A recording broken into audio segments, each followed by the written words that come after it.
Hello and welcome to Prayag Career Institute's English class. यह video crash course on competitive English के लिए है and crash course on competitive English में आज का टॉपिक है एंटोनिम्स। आज हम एंटोनिम्स की एक्सरसाइज 1 को सॉल्व करेंगे। The instruction is each of the following questions consists of a word printed in capital letters followed by 4 words or phrases. Select the word or phrase that is most closely opposite in meaning to the capitalized word.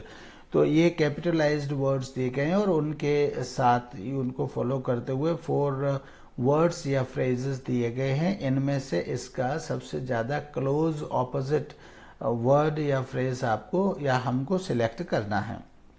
तो सबसे पहला word है grandiose. अब grandiose के 4 options हमको दिए गए हैं। 1 is pretentious, brilliant, egoistic and modest. तो अब इनमें से इसका सही ऑप्शन यानी कि इसका एंटोनिम कौन सा है? तो सही एंटोनिम के लिए हमको ग्रैंडियोज का मीनिंग पता होना चाहिए। What is the meaning of grandiose? तो ग्रैंडियोज का मीनिंग होता है ग्रैंड और नोबल। जब ग्रैंड और नोबल इसका मीनिंग होता है तो इसका ऑपोजिट क्या है? इसका ऑपोजिट होगा जो ग्रैंड और नोबल ना हो, यानी कोई बहुत बड़ा और नोबल ना हो, उसको हम कहते हैं, उसको हम ऑपोजिट मानेंगे। तो प्रिटेंशियस तो मतलब बहानेबाजी से रिलेटेड होता है। ब्रिलियंट तो ब्रिलियंसी यानी इंटेलिजेंसी से रिलेटेड होता है। एंड इगोइस्टिक हमारे थॉट से रिलेटेड होता है। तो इसमें तो कोई ग्रैंड और नोबल होने की बात नहीं आई, तो फिर क्या है, या इसके ऑपोजिट होने की बात नहीं आई ग्रैंडियोज। इसलिए मॉडेस्ट क्या होता है? मॉडेस्ट हम्बल होता है, विनम्र होता है, तो उसके कारण उसको क्या माना जाता है? नोबल और ग्रैंड की तुलना में उसको छोटा माना जाता है। So the opposite of grandiose is here modest. Second point is abstinence. Abstinence is in capital letters written word and indulgence इसके 4 options हैं। indulgence, self denial and afraid, see and devotion। तो अब इन 4 options में से हमारा abstinence का क्या होगा, इसका ऑपोजिट क्या होगा? तो इससे पहले हमको पता होना चाहिए कि एब्स्टिनेंस का मीनिंग क्या है। एब्स्टिनेंस का मीनिंग होता है विद होल्ड और कीप बैक। विद होल्ड और कीप बैक का मतलब होता है संयम रखना, परहेज रखना, अपने आप को रोक करके रखना, ये मतलब होता है। तो इसका मतलब है कि हमको इसका ऑपोजिट ऐसा चाहिए जिसका मतलब ये हो कि रोक के न रखना, ज्यादा से ज्यादा इन्वॉल्व होना, ज्यादा से ज्यादा परहेज को खत्म करना। तो वो सब किस में होता है? यहाँ देखिए इंडल्जेंस। इंडल्जेंस का मतलब होता है ज्यादा से ज्यादा किसी चीज में इंडल्ज होना, कूद पड़ना, भाग लेना, हिस्सा लेना किसी कार्यक्रम में, मतलब इन्वॉल्व होना, ज्यादा से ज्यादा इन्वॉल्वमेंट को हम इंडल्जेंस कहते हैं। तो इसलिए एब्स्टिनेंस का और दूसरे ऑप्शंस पर जाने की आवश्यकता ही नहीं है, क्योंकि दूसरे ऑप्शंस पर जाते तो सेल्फ डिनायल, ये डिनाई को करता है, तो ये इंडल्जेंस से रिलेटेड इसका कोई नहीं है, ये एब्स्टिनेंस से रिलेटेड नहीं है।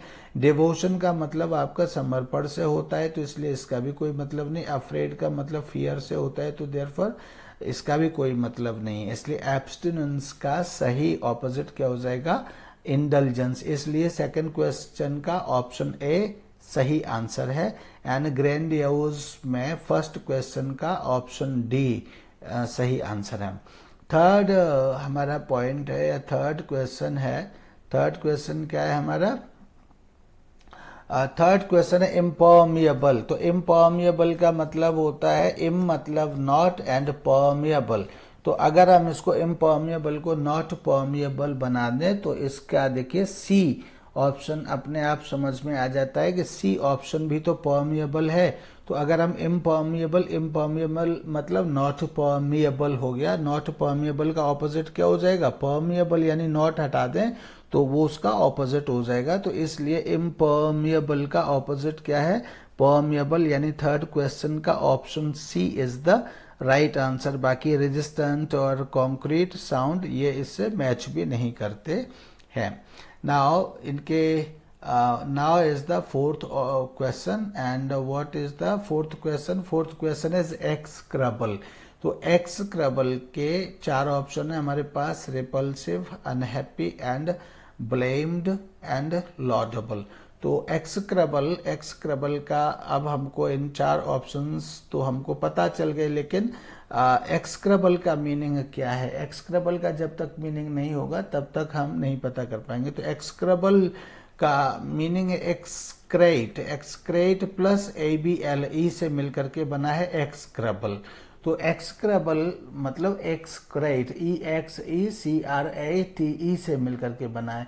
इसका मतलब होता है कर्स, एक्सक्रेट का मतलब होता है कर्स, इसका मतलब होता है स्वेयर, और इसका मतलब होता है फील और एक्सप्रेस ग्रेट लोदिंग फॉर, मतलब किसी के लिए बहुत ज्यादा घृणा एक्सप्रेस करना, ये भी इसका मतलब होता है। तो इसलिए एक्सक्रेबल का मतलब जो घृणा करना होता है और कर्स करना होता है, किसी के लिए बुरा सोचना होता है। तो इसलिए इसका मतलब हुआ कि हमको कुछ ऐसा चाहिए जिसमें किसी की तारीफ होती हो। तो तारीफ होने वाला इनमें शब्द कौन सा है? ये हाश तो कठोर है, हा नहीं, हम कहाँ पहुंच गए? रिपल्सिव, एक्सक्रेबल रिपल्सिव, रिपल्सिव मतलब एक दूसरे को रिपल्स करने वाला, एक दूसरे के खिलाफ जाने वाला। जैसे मैग्नेट के दो पॉइंट होते तो वो रिपल्सिव होते हैं, एक दूसरे को दूर भेजने वाले। जैसे ए बी, तो ए एक दूसरे के रिपल्सिव होंगे, ए बी एक दूसरे को अट्रैक्ट करने वाले होंगे। तो इस तरह से रिपल्सिव मतलब एक दूसरे को के विपरीत जाना ऐसे, या एक दूसरे के खिलाफ भेजना। एंड अनहैप्पी, तो ये एक्सक्रेबल यानी इससे रिलेटेड नहीं है, ब्लेम्ड भी नहीं, लेकिन लॉडेबल, लॉडेबल मतलब प्रेजेबल। तो एक्सक्रेबल जहां किसी की बुराई करता है या बुराई चाहता है, वहां लॉडेबल क्या है? लॉडेबल प्रेजेबल हो जाता है। तो इसलिए क्वेश्चन 4 का सही option D is the right answer, laudable. Execrable मतलब वो किसी के लिए बुरा सोचना, किसी को कर्स करना, शाप देना, एंड किसी की बुराई करना। तो जहां पर लॉडेबल क्या है? लॉडेबल का मतलब प्रशंसा करना। तो ये इसका option D is the right answer of question 4। Fifth question is discordant. तो डिस्कॉर्डेंट के हमारे पास 4 ऑप्शन दिए गए हैं। One is harsh, one is different, and one is harmonious, and one is separate. तो डिस्कॉर्डेंट का मतलब होता है डिस मतलब अपार्ट, एंड कोर मतलब हार्ट, है ना। कोर मतलब मेन पार्ट, या फिर हम हार्ट भी कह देते हैं कोर को। तो इसका मतलब हुआ जो चीज हार्ट से दूर है वो डिस्कॉर्डेंट है। यानी कि जो घृणा से भरा हुआ है, जो हार्ट से दूर है, इसका मतलब है वो घृणा से भरा हुआ है। जो घृणा से भरा हुआ है वो हार्मोनियस नहीं है, यानी वह मिलनसार नहीं है, और सामाजिक दृष्टि से वह लोगों के साथ मिल करके नहीं रहता है। जो मिल करके रहता है वह होता है हार्मोनियस, और जो मिल करके नहीं रहता है वह होता है डिस्कॉर्डेंट। तो इसलिए डिस्कॉर्डेंट का जो ऑपोजिट मीनिंग है वह, या ऑपोजिट वर्ड है, क्या हो जाएगा? हार्मोनियस हो जाएगा। डिस्कॉर्डेंट, डिफरेंट भी इससे मैच नहीं करता है, और सेपरेट यानी कि डिस्कॉर्डेंट मतलब हृदय से दूर, मन से दूर, और जो उचित नहीं है, मिल करके नहीं चलता है, वह व्यक्ति। सेपरेट एक अलग अलग चीज हो जाती है। हार्श भी डिफिकल्ट, हार्ड होता है। तो हार्मोनियस मतलब मिल करके चलने वाला। This is the opposite. So fifth question का C option is the right answer. Gainsay, sixth question is gainsay. Gainsay के भी 4 ऑप्शन है। Option A oppose, option B disapprove, and option C forbid, and option D agree. तो gainsay का मतलब वो तो से ही होता है, एंड गेन का मतलब होता है अगेंस्ट। इस तरह से गेन से का मतलब होता है से अगेंस्ट समबडी समथिंग, यानी किसी के विरोध में कुछ कहना, किसी के विरोध में कुछ कहना, यानी किसी को अपोज करना। तो अपोज करने का अब हमको ऑपोजिट क्या चाहिए? तो अपोज करने का या किसी के विरोध में बोलने के लिए जो सही मीनिंग होगा या सब वर्ड होगा वो क्या होगा? सहमत होना। सहमत होना के लिए यहाँ क्या वर्ड दिया गया है? ऑप्शन डी में देखिए अग्री वर्ड दिया गया। अग्री का मतलब क्या होता है, सहमत होना। तो गेन से का इसलिए ऑपोजिट क्या हो जाएगा, गेन से का ऑपोजिट अग्री होना हो जाएगा। और अपोज, फॉरबिड, अपोज तो गेन से का सिनोनिम ही हो जाएगा। फॉरबिड क्या है, फॉरबिड भी एक तरह का सिनोनिम जैसा ही हो जाएगा, सिनोनिम तो नहीं हो जाएगा लेकिन काफी क्लोज वही है। गेन से मतलब विपरीत भाषा बोलना है या किसी के अगेंस्ट बोलना। और फॉरबिड क्या है, फॉरबिड भी किसी के अगेंस्ट बोलना है। मैंने आपसे कहा कि अपनी साइकिल दे दीजिए, आपने मना कर दिया, तो मेरे बात के अगेंस्ट ही तो आपने बोला, तो इसलिए फॉरबिड भी नहीं यहाँ सेट होता है। डिसअप्रूव भी कहीं ना कहीं गेन से का सिनोनिम जैसा ही है, तो सिर्फ अग्री, अग्री मतलब सहमत होना। तो इसलिए option D is the right answer of question 6। Now seventh question is Feral. Feral ये फेरस शब्द से बना हुआ है, FERUS, फेरस। फेरस होता है वाइल्ड, तो फेरल का मतलब हो गया वाइल्ड एनिमल। वाइल्ड एनिमल मतलब जो अपना जंगल के वातावरण में रहता है, यानी जो पालतू नहीं है वह वाइल्ड है, जंगल में रहता है। जानवर दो तरह के होते हैं, एक तो पालतू होते हैं, एक जंगली होते हैं। जंगली होते हैं वे पालतू नहीं होते, जो सोसाइटी में रहते हैं किसी के साथ वे लगभग पालतू होते हैं। तो इसलिए फेरल मतलब जंगली, तो फिर ऑपोजिट क्या हो जाएगा उसका, ऑपोजिट पालतू हो जाएगा। पालतू की अंग्रेजी इसमें क्या है, पालतू की अंग्रेजी है टेम, तो इसलिए फेरल का ऑपोजिट क्या हो जाएगा, टेम हो जाएगा। यहाँ पे ग्रेम, अनयील्डिंग और नेचुरल ये क्या है, ये इसके साथी नहीं है और ये इससे इनके जो मीनिंग्स हैं वो इससे मैच भी नहीं करते हैं। तो इसलिए फेरल का जो ऑपोजिट है दैट इज टेम। फेरल मतलब वाइल्ड एंड टेम मीन्स, मतलब feral means wild animal and tame मतलब पालतू एनिमल जो हमारे साथ रहता है। जैसे dog is a tame animal, cat is a tame animal, तो इस तरह से टेम मीन्स पालतू। Now eighth question is abysmal. Abysmal का एक मीनिंग तो होता है, अबिस्मल मतलब अबिस। बिस होता है लॉन्ग डीप वैली या कोई ऐसी चीज जिसकी तली न दिखाई देती हो। जैसे बहुत पहले समय में बहुत गहरे गहरे कुएं होते थे, तो ऐसे लगता था जैसे उनमें, हम देखते थे तो ऐसे लगता था जैसे उनमें मतलब वो तली नहीं है उनमें बिल्कुल भी, ऐसे लगता था वो देखते थे। तो ऐसी कोई भी इतना गहरी कोई चीज कि लगता हो कि उसमें कोई बॉटम नहीं है। तो ए का बिस, बिस का मतलब होता है एक्चुअली बॉटम, एंड ए का मतलब होता है नॉट, विदाउट। तो अबिस का मतलब हो गया विदाउट बॉटम। तो इस तरह से इसका अबिस्मल का कहीं ना कहीं ऐसे हो जाता है कि without something, without bottom, without depth, ये मीनिंग हो जाता है। दूसरा इसी का मीनिंग हो जाता है अपॉलिंगली बैड, यानी बहुत बुरी तरह से, इसका मतलब एक बहुत बुरी स्थिति या बुराई। तो इसलिए चूंकि इसका मीनिंग अबिस्मल बुराई या बुरी चीज से हो जाता है, तो इसलिए इसका ऑपोजिशन में यहाँ दूसरा वर्ड क्या है, दूसरा वर्ड है सुपर्ब। बुराई का और बुरी चीज का मतलब कोई चीज बहुत बुरी है तो उसके ऑपोजिट में हम क्या कहते हैं, सुपर्ब। खाना कैसा है, सुपर्ब। फंक्शन कैसा है, सुपर्ब। ये आइटम कैसा है, सुपर्ब। लैपटॉप कैसा है, सुपर्ब। तो इसलिए यहाँ इसका जो ऑपोजिट होगा अबिस्मल का, वो होगा सुपर्ब। एंड इटर्नल, इटर्नल का मतलब होता है हमेशा चलने वाला। इमेजरेबल यानी जिसको मेजर न किया जा सके। बेनीथ का मतलब होता है अंडर। तो इसलिए ये अबिस्मल के रेंज में, ऑपोजिशन के रेंज में, ऑपोजिट वर्ड की रेंज में इनमें से कोई भी नहीं आता है। तो superb is the right answer and right option for abysmal. And ninth word is indigent. Indigent का मतलब, इसके भी चार ऑप्शन है हमारे पास, एक तो इन्फीरियर, एक वेल्दी, एक सबॉर्डिनेट, एक इंसॉल्वेंट। तो यहाँ पर देखिए इनके चार ऑप्शंस में सबसे पहले तो लगभग इनके सभी के मीनिंग्स तो हमको पता है, inferior, wealthy and subordinate. Inferior जो अपने आप को दूसरों से कम आंकता हो, वेल्थी मतलब बहुत धन वाला, एंड सबॉर्डिनेट मतलब जो किसी की मदद करता हो या जो किसी के सहायक बन करके रहता हो, दैट इज सबॉर्डिनेट। तो इसी तरह से अब इंडिजेंट का मीनिंग क्या होता है, इसी तरह से इंसॉल्वेंट का मीनिंग भी, एक मिनट मैं थोड़ा सा याद करता हूँ। इंसॉल्वेंट का मतलब नॉट सॉल्वेंट, और नॉट सॉल्वेंट का मतलब है which is not solvent. Solve का जो हिस्सा ना हो दैट इज नॉट सॉल्वेंट। तो इसलिए सॉल्वेंट का मीनिंग हो जाएगा सॉल्वेंट सॉल्वेंट सॉल्वेंट मतलब सॉल्व केमिस्ट्री में आता है तो वो घुलने वाला या घुलनशील, ये हो जाएगा सॉल्वेंट का मतलब। इनसॉल्वेंट मतलब नॉट सॉल्वेंट, मतलब कि जो घुल ना पाता हो वो हो जाएगा इनसॉल्वेंट। तो इसलिए ये सब चीज तो नहीं। अब इंडिजेंट का मतलब क्या होता है? इंडिजेंट का मतलब होता है पोर, है ना।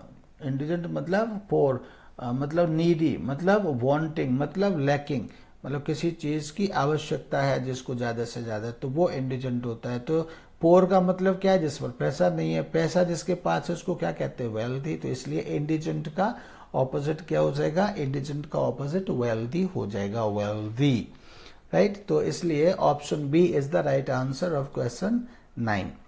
Now 10th question is extent.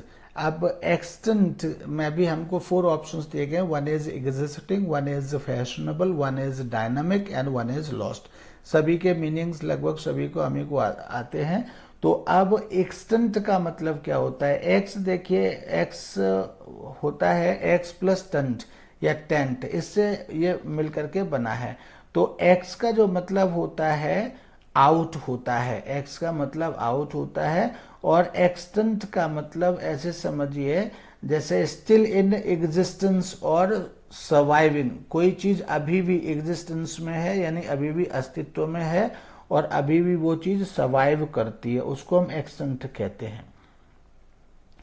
ठीक है, एक्सटेंट जो है मेरे ख्याल से x plus x out stair कुछ ऐसे वर्ड से बना है, मैं श्योर नहीं हूं, लेकिन इसका मीनिंग यही होता है स्टिल इन एग्जिस्टेंस और सर्वाइविंग, यानी कि अभी भी कोई चीज है।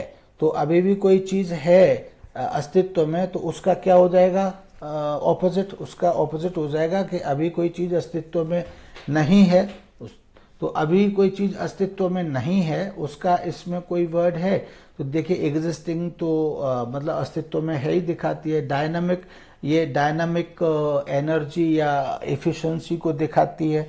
पर्सनालिटी को भी के और भी इशारा करते, मतलब पर्सनालिटी के लिए भी डायनामिक वर्ड यूज किया जाता है।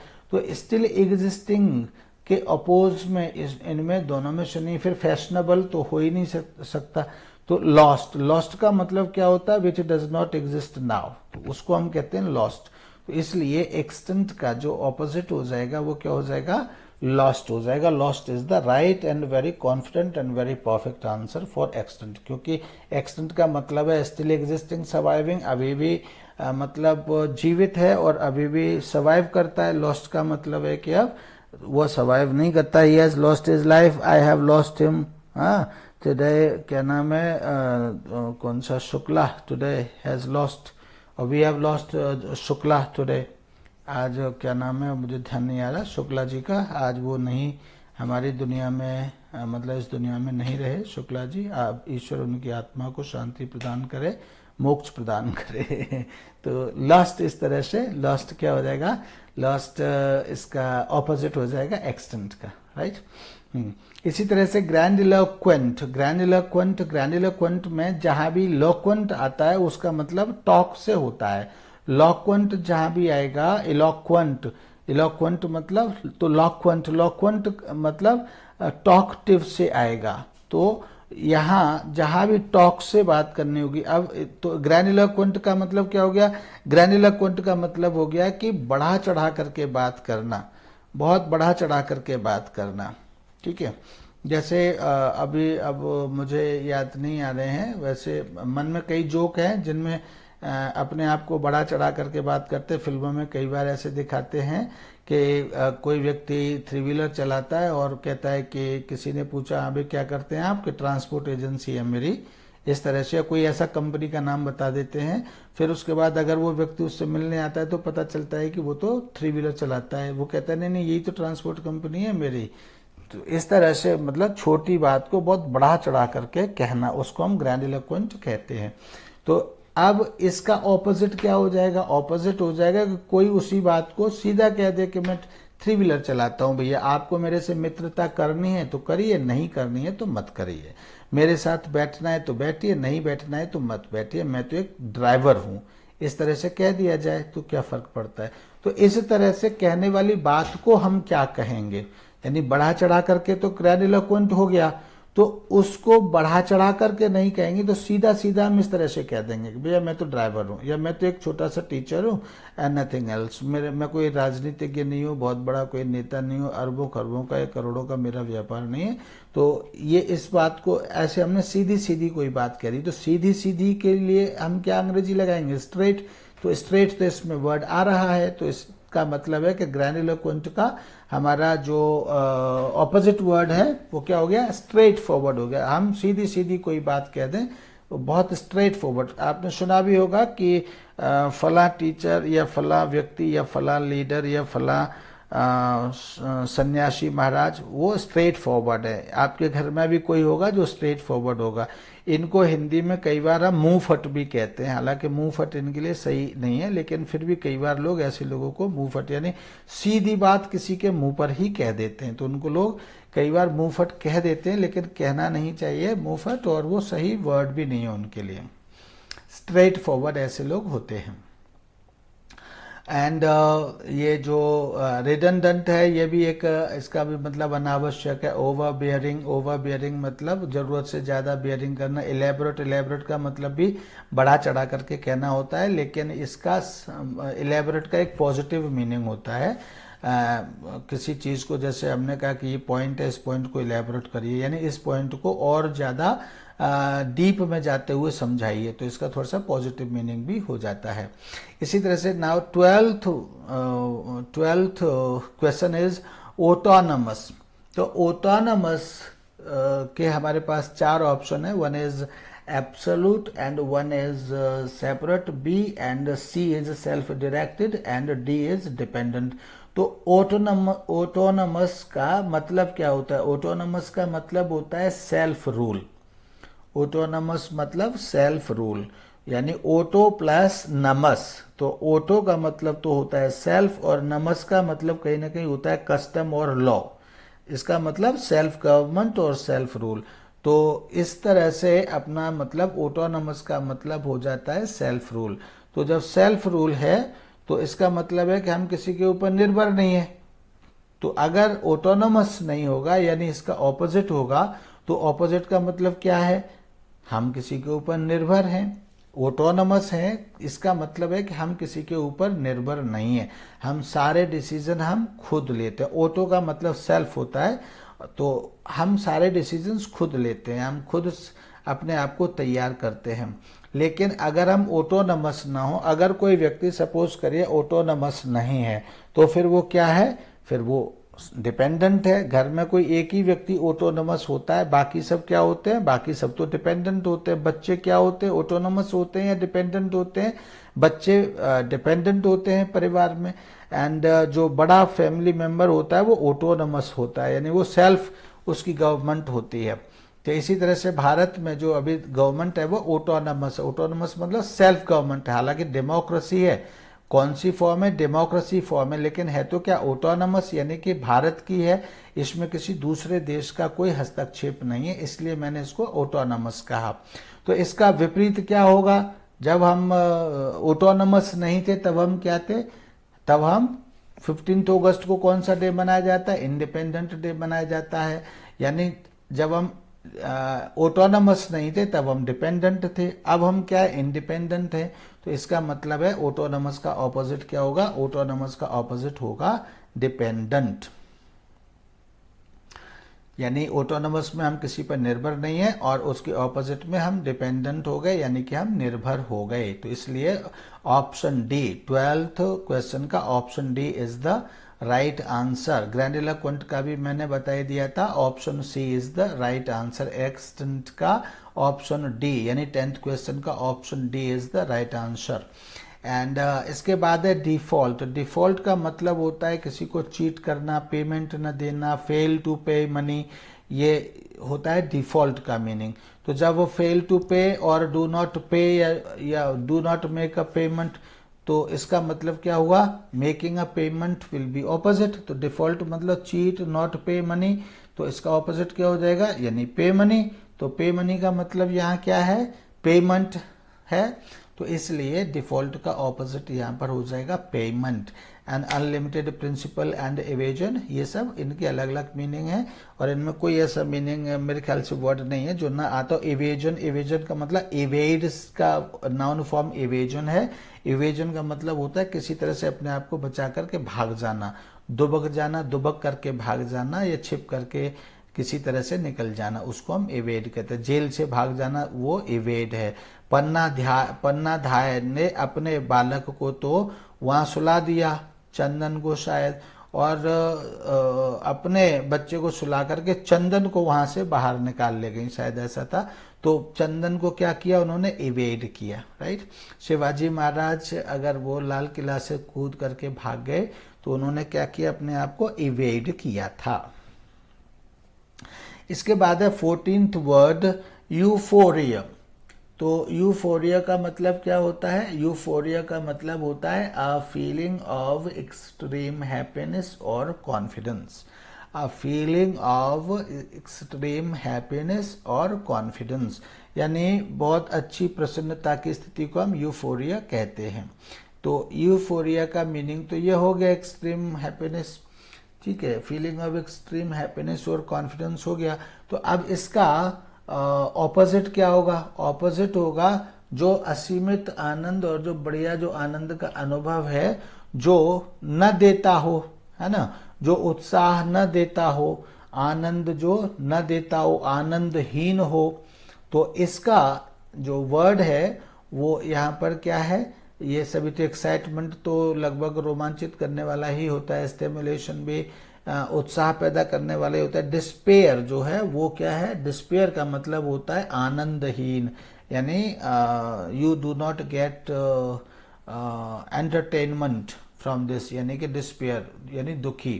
तो इसलिए यूफोरिया का जो ऑपोजिट है option A despair will be the right answer. Despair is the opposite of euphoria. And इसी तरह से इंटीमेट, इंटीमेट का मतलब होता है, मेट का मतलब तो साथी होता है, ये जैसे आपने सुना होगा classmate, room mate, hotel mate, way mate, इसी तरह से हम तमाम और भी मेट बना लेते हैं। तो इंटी का मतलब होता है बहुत क्लोज, यानी इंटीमेट का मतलब होता है बहुत ही नजदीकी और बहुत ही क्लोज व्यक्ति, बहुत नजदीकी व्यक्ति, हमारा फेमिलियरली close, a very close friend को भी हम इंटीमेट कहते हैं। तो जो कोई व्यक्ति हमसे क्लोज है उसको हम इंटीमेट कहते हैं। तो मतलब इंटीमेट का ऑपोजिट क्या हो जाएगा, ऑपोजिट हो जाएगा जो हमसे दूर हो। तो हमसे दूर होने वाला जो इसमें शब्द है वो क्या है, डिक्लेयर भी नहीं है, क्लोज भी नहीं है, रिलीज भी नहीं है, तब क्या है, डिस्टेंस, सीधा सीधा दूर, यानी डिस्टेंस मतलब एक दूरी को दिखाता है। तो इसलिए इंटीमेट का सही ऑपोजिट क्या हो जाएगा, इंटीमेट का सही ऑपोजिट हो जाएगा डिस्टेंस। इस तरह से डिस्टेंस जो है उसका ऑपोजिट है, मैं उसको मेरे ख्याल से डी ऑप्शन है। तो इंटीमेट का राइट मतलब 15th क्वेश्चन का जो सही ऑप्शन है वो डी हो जाएगा। उसको मैंने बोला नहीं वहां पर। अब है हमारा एक 15th था पंक्टिलियस। पंक्टिलियस देखिए, हमारा पंक्चुएशन होता है एक वर्ड, और एक होता है पंक्चुअल एक वर्ड होता है। तो ये पंक्टिलियस भी कुछ कुछ उसी से मैच करता है। तो पंक्टिलियस का मतलब क्या होता है, पंक्टिलियस का मतलब होता है showing great attention to detail और करेक्ट बिहेवियर, ऐसे कह सकते हैं, showing great attention to detail और करेक्ट बिहेवियर, उसको हम पंक्टिलियस कहते हैं। यानी पंक्चुअल से लगभग लगभग वैसा ही रिलेटेड होता है। तो जहां हम इतनी मतलब अटेंशन शो करते हैं, है ना, तो वो अटेंशन कहाँ से आती है, अटेंशन तब आती है जब हम किसी चीज की केयर करते हैं, तब हम अटेंशन दे पाते हैं, यानी कि पंक्टिलियस हो पाते हैं। तो पंक्टिलियस का इस तरह से ऑपोजिट क्या हो जाएगा, जब हम केयर ना करें, हम डिटेल में अटेंशन मतलब डिटेल में हम जो है अटेंशन हम ना दें, डिटेल की तरफ अटेंशन हम ना दें, यानी हम क्या हो जाए, केयरलेस हो जाए, तो फिर हम अटेंशन नहीं दे पाएंगे। तो इसलिए पंक्टिलियस का जो ऑपोजिट हो जाएगा वो ऑपोजिट क्या हो जाएगा, वो ऑपोजिट हो जाएगा केयरलेस।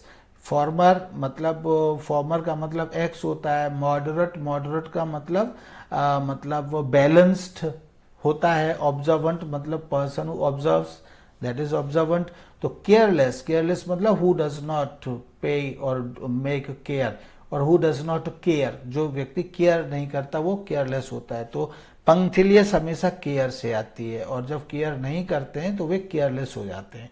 इसलिए पंक्टिलियस का ऑपोजिट जो है that will be option B, यानी option B is the right answer of question 16। Disseminated, disseminated का मतलब होता है हर जगह फैला हुआ, जैसे water is disseminated in our body, हाँ, blood is disseminated in our body, मतलब बॉडी के हर पार्ट में फैला हुआ, उसको हम डिसैमिनेटेड कहते हैं। हम अपने शरीर को कहीं से भी काट ले, अंदर तो हर जगह नहीं, लेकिन वैसे कहीं से भी काट ले तो हमको खून मिलेगा। तो खून क्या है, हमारे बॉडी में हर जगह फैला हुआ है। इसी तरह से कोई चीज है, कोई कोई चीज है, कुछ भी है, हम कहते हैं that human beings are disseminated in whole world, मतलब पूरी दुनिया में आदमी फैले हुए हैं। तो कोई चीज कहीं पूरी जगह से फैली हुई है, दैट इज डिसैमिनेटेड। तो अब उसका ऑपोजिट क्या होगा, जब डिसैमिनेटेड का मतलब फैला हुआ है तो उसका ऑपोजिट क्या होगा, उसका ऑपोजिट होगा कॉन्सेंट्रेटेड, यानी उसको एक जगह पर कॉन्सेंट्रेट, घनत्वता में किसी चीज को रखना, तो वो होता है कॉन्सेंट्रेटेड। तो इसलिए मतलब उसको डिसैमिनेटेड से, फैले हुए से किसी एक जगह पर इकट्ठा करेंगे और उसके घनत्व को बढ़ाने लग जाएंगे, तब वो हो जाएगा कॉन्सेंट्रेटेड। जब किसी पानी में उसके थिकनेस बढ़ने लगती है, कोई चीज उसमें बहुत ज्यादा घुलते जाओ, जैसे चीनी या नमक है, एक लिमिट से ज्यादा घुलते जाओ तो फिर वो क्या हो जाएगा, कॉन्सेंट्रेशन बन जाएगा, कॉन्सेंट्रेटेड हो जाएगा, परहैप्स उसको कॉन्सेंट्रेटेड कहते हैं। तो इसी तरह से ये डिसैमिनेट जब नहीं होगी कोई चीज तो कैसी हो जाएगी, कॉन्सेंट्रेटेड हो जाएगी। यानी अगर अभी अभी क्या है, अभी सपोज करिए गाजियाबाद की जो लैंड है या भारत की जो लैंड है, इसमें जितने आदमी हैं, है ना, वो अभी क्या है, लोग फैले हुए हैं, बीच में खेत भी हैं और भी सब बहुत सारी चीजें हैं, मतलब खाली लैंड है, खेत है। अगर हर जगह आदमी, पूरी जगह एक एक आदमी हो जाएगा तो फिर क्या हो जाएगा, कहीं पैर रखने की जगह ना मिले तो क्या हो जाएगा, कॉन्सेंट्रेटेड हो जाएगा। तो डिसैमिनेटेड का जो ऑपोजिट है वो क्या है, वो कॉन्सेंट्रेटेड हो जाएगा। इस तरह से नेटवर्क, इंटरैक्ट और अक्वेंट, ये क्या है, ये सब इनका कोई मीनिंग डिसैमिनेटेड से फिट नहीं बैठता है। इसी तरह से हाइपरबली, हाइपरबली का भी जो मीनिंग होता है वह मीनिंग होता है कहीं ना कहीं किसी चीज को बढ़ा चढ़ा करके बताना, एग्जैजरेट करना, यही मीनिंग होता है हाइपरबोली का। तो हाइपरबोली मीन्स अगर वो एग्जैजरेट करना होता है, बढ़ा चढ़ा करके बताना होता है, डिलिबरेट एग्जैजरेट करना होता है, तो इसका मतलब है कि उसका फिर ऑपोजिट क्या होगा, यानी बढ़ा चढ़ा करके न बताना। तो बढ़ा चढ़ा करके न बताने वाला इसमें कौन सा वर्ड है, एग्जैजरेशन है, ये भी बढ़ा चढ़ा करके बताने का होता है। डिस्टोर्शन मतलब फैक्ट्स को या किसी चीज को कम करना। मैं 8th पर हूँ, हाइपरबोली यहाँ पर हूँ, तो ये इसको पढ़ रहा हूँ। तो एग्जैजरेशन भी मतलब बढ़ा चढ़ा करके बताना होता है, डिस्टोर्शन भी मतलब तोड़ मरोड़ करना होता है, फैक्ट्स वगैरह की तोड़ मरोड़ करना होता है। तो ये भी ये हाइपरबोली से तो रिलेटेड नहीं है। लेकिन अंडर स्टेटमेंट, अंडर स्टेटमेंट का मतलब क्या है, बढ़ा चढ़ा करके न बताना, जितना है उतना या उससे भी कम बताना, या कम बताने का जो स्टेटमेंट होता है उसको हम अंडर स्टेटमेंट कहते हैं। इंप्रेशन मतलब प्रभाव होता है, तो इसलिए हाइपरबोली का जो ऑपोजिट, सही ऑपोजिट होगा वो क्या होगा, option B, understatement is the right answer of question hyperbole. Next word is ambivalent. 19th word और question is ambivalent. Ambivalent मतलब होता है जो बीच में रह करके दोनों तरफ की बातें सोचता है। कोई जैसे ambiguous, ambiguous मतलब द्विअर्थी के लिए ambiguous वर्ड होता है। तो ambi मतलब जो बीच में हो, तो इसको हिंदी में हम कहेंगे उभय भावी, ऐसे हम कह सकते हैं। कॉमन ऐसे भी कह सकते हैं। तो इस तरह से जहां भी एम्बी होगा वहां मतलब यही मीनिंग होगा, उभय भावी या उभय भावी से संबंधित, यही मीनिंग यहां पर होगा। तो इसलिए अब जब उभय भावी इसका मीनिंग होगा तो फिर इसका उभय भावी जब इसका एम्बिवलेंट का मीनिंग होगा यानी दोनों तरफ, तो दोनों तरफ जो व्यक्ति होता है वो क्या करता है, वो करता है ये डिसीजन लूं या ना लूं, लूं कि ना लूं, लूं कि ना लूं, फॉर्म भरूं कि ना भरूं, पास हो पाऊंगा कि नहीं हो पाऊंगा, भरूं कि ना भरूं, यानी कि ऐसा व्यक्ति अपना डिसीजन ठीक नहीं ले पाता है। तो इसका मतलब है इसका ऑपोजिट क्या होगा, ऑपोजिट वो होगा जो ठीक से डिसीजन लेने में मदद करे। तो डिसीजन लेने में मदद करने के लिए यहाँ कौन सा वर्ड है, डिसाइसिव। तो इसलिए एम्बिवलेंट का सही ऑपोजिट क्या हो जाएगा, एम्बिवलेंट का सही ऑपोजिट हो जाएगा डिसाइसिव, यानी कि option D is the right answer of question 19, ambivalent. बाकी सस्पेक्ट मतलब, सस्पेक्ट का मतलब क्या है, सस्पेक्ट मतलब जिस पर संदेह हो उसको हम सस्पेक्ट कहते हैं। मिसलीडिंग का मतलब क्या है, जो हमको मिसगाइड कर रहा हो, गलत रास्ते पर ले जा रहा हो, वो मिसलीडिंग होता है। सबमिसिव का मतलब क्या है, जो जल्दी से आसानी से अपने हथियार डाल दे वो जो है सबमिसिव होता है, या जल्दी से कोई चीज छोड़ दी जाए वो सबमिसिव होती है। इसी तरह से अब 20th वर्ड है, 20th वर्ड, वो 20th वर्ड क्या है, इनएडवर्टेंटली। तो इनएडवर्टेंटली का मतलब होता है, देखिए अनजाने में कोई चीज, इनएडवर्टेंटली मतलब नॉट एडवर्टेंटली, नॉट एडवर्टेंटली का मतलब है अनजाने में, कोई काम हमने अनजाने में कर दिया, दैट इज इनएडवर्टेंटली। तो इस इनएडवर्टेंटली जब कोई अनजाने में कर दिया तो उसका ऑपोजिट क्या हो जाएगा, जानबूझ करके करना। जानबूझ करके करना मतलब उद्देश्य के साथ करना, यानी उद्देश्य सहित करना, उद्देश्य के रूप में ही करना, उस उद्देश्य को पाने के लिए ही करना। तो देखिए फियरफुल का मतलब तो मतलब डरावना या डराने से संबंधित होता है। इम्पार्शियल का मतलब पक्षपात सहित या पक्षपात रहित होता है, पक्षपात रहित होगा इम्पार्शियल। डिवाइड मतलब बांटना होता है। एक्सीडेंटली का मतलब अचानक होता है। एक्सीडेंटली मतलब एक्सीडेंट हुए में कोई चीज हो गई, दुर्घटना से संबंधित होता है। तो इसमें पर्पसली, इनएडवर्टेंटली मतलब अनजाने में है, तो पर्पसली क्या है, पर्पसली का मतलब है उद्देश्य सहित। तो इसलिए इसका मतलब पर्पसली क्या हो जाएगा, इनएडवर्टेंटली का सही ऑपोजिट हो जाएगा, यानी option D is the right answer of question 20। 21st is profound. तो प्रोफाउंड का के भी हमारे पास कितने ऑप्शन है, हमारे पास 4 ऑप्शन है। One is superficial, obscure, intense और हिडन। तो इसमें प्रोफाउंड का जो मीनिंग है वो क्या है, फेल्ट और एक्सपीरियंस्ड स्ट्रांगली, एक्सट्रीम ये कह सकते हैं। मतलब वो बहुत ज्यादा उसके विषय में सोचा हुआ है ना, यानी बहुत ज्यादा प्रफाउंड।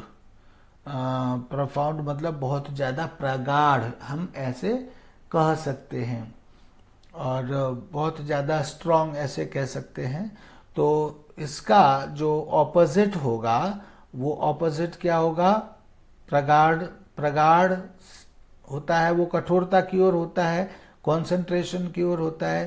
तो इसका सही ऑपोजिट हो जाएगा। देखिए ऑब्सक्योर का मतलब डार्क डिम है, हिडन का मतलब छिपा हुआ, इंटेंस, इंटेंस मतलब इंटेंड से इंटेंस बना हुआ या इंटेंसिव केयर होता। इंटेंस मतलब घना, मतलब घना घने होने की ओर इसका होता है मीनिंग। तो सुपरफिशियल इसका एक्चुअली सही इसका ऑपोजिट है प्रोफाउंड का, राइट। तो इसलिए option A is the right answer of question 21।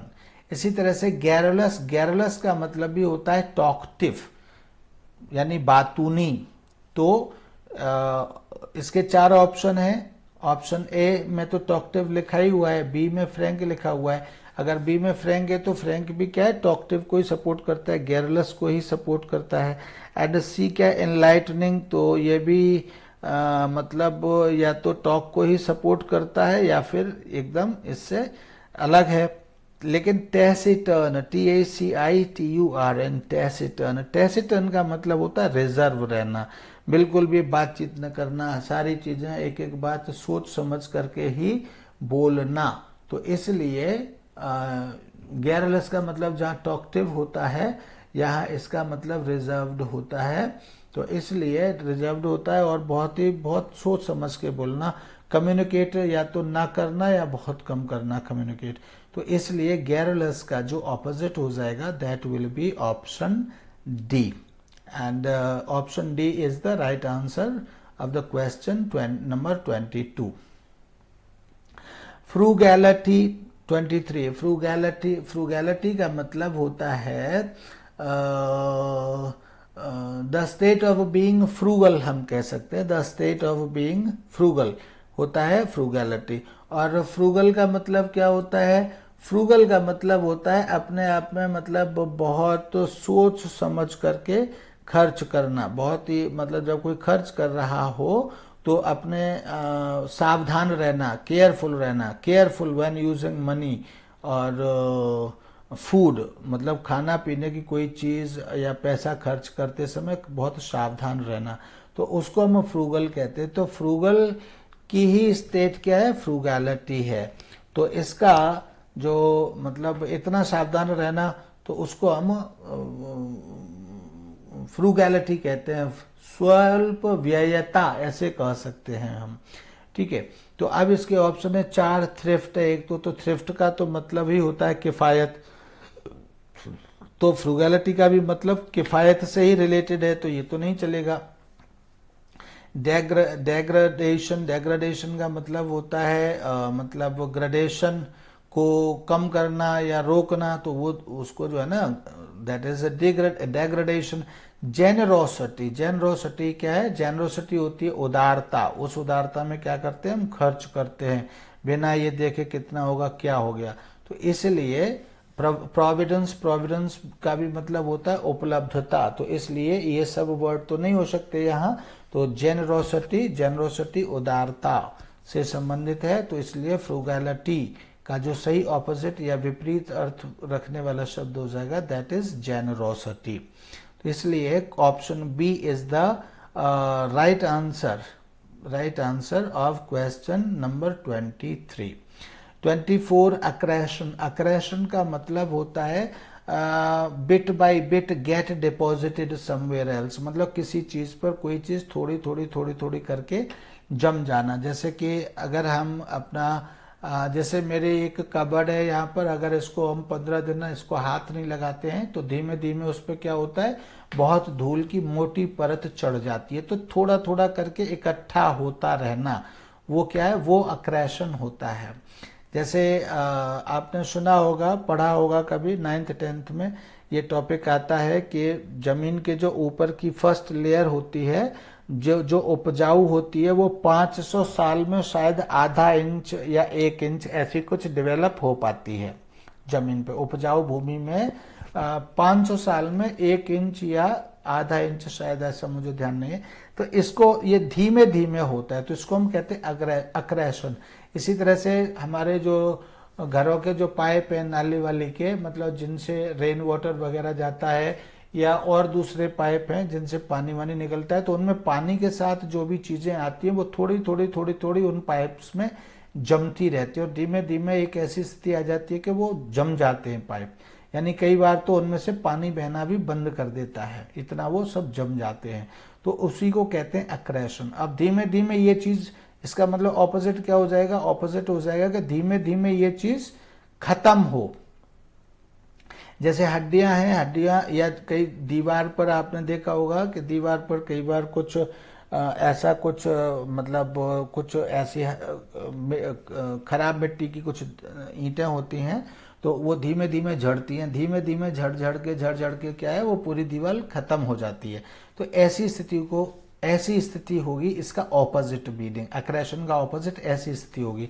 तो उस स्थिति को क्या कहेंगे? इसमें ढूंढ करके देखिए वर्ड को, तो वो वर्ड है एरोजन। यानी एरोड का मतलब होता है धीमे धीमे झड़ करके कोई चीज का खत्म हो जाना, तो इसको कहते हैं एरोड। एरोड से बना है halogen.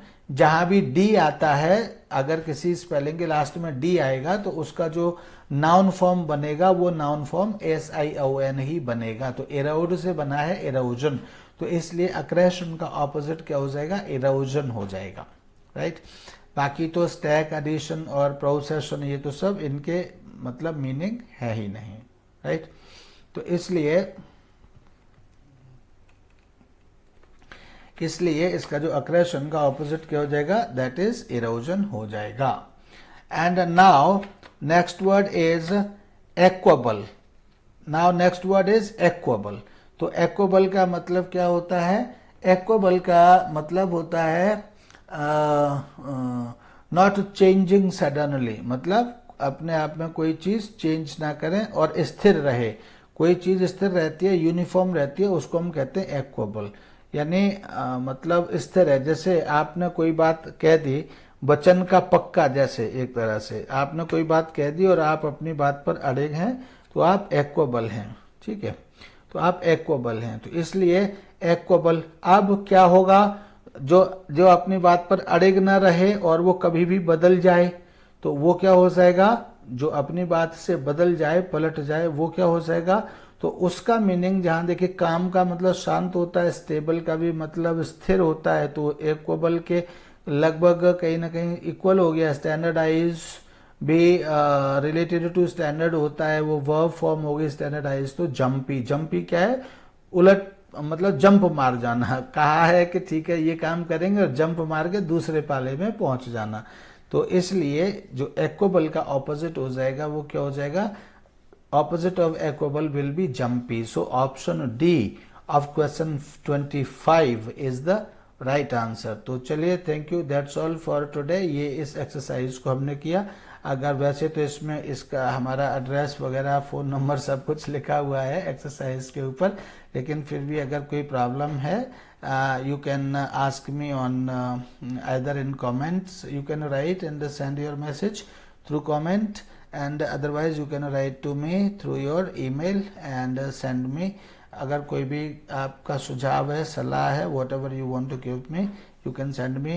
My email address is Prayag Career Institute 2021@gmail.com. Thank you and bye bye for today. Bye bye.